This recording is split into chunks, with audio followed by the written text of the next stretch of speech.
In your corner, working to find out more about who wants to represent you in Congress now that Trey Radel has resigned in the wake of his cocaine conviction. Radel's fellow Republican Kurt Clawson getting a lot of attention with this splashy Super Bowl ad of his challenging President Obama on the basketball court. Clawson says he's your guy because he will not bow to lobbyists in D.C. But in your corner investigator Warren Wright finding Clawson's record suggests he was not above working with them in the past. Warren? Well, Kurt Clawson is no stranger to working the system. He says lobbyists have too much influence in Washington and claims he won't answer to them. Yet I found evidence that shows, as CEO, Clawson used a lobbyist to help his company survive a bankruptcy. I'm Kurt Clawson.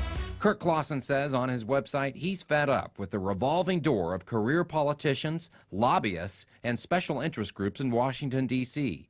This is what he told me 2 weeks ago. Our message is that there's an outsider in the race, and we need to stand up to President Obama, and we need to stand up to special interests, and we need to stand up to lobbyists. But is he really an outsider? Because, Mr. President, I know you're going to see this. I found this document, a contract with the Ben Barnes lobbying group. While CEO, Clawson navigated Hayes Limmertz through 2 bankruptcies.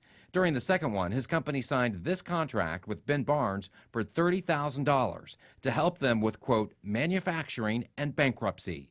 Shortly afterwards, Hayes Limmertz dumped $93 million of its underfunded pension plan on the federal government. My first goal was to save the jobs and save the company. Clawson pointed out that a number of auto companies had to dump their pension plans as part of a bankruptcy proceeding in order to survive the Great Recession.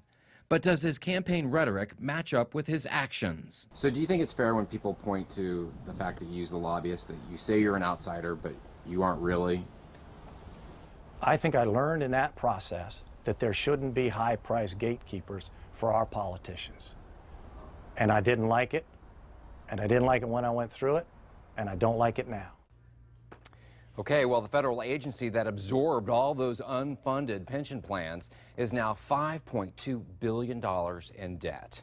Clawson says if elected, he'll work with other elected officials to limit the impact lobbyists have in Congress. Warren Wright, Fox 4, in your corner.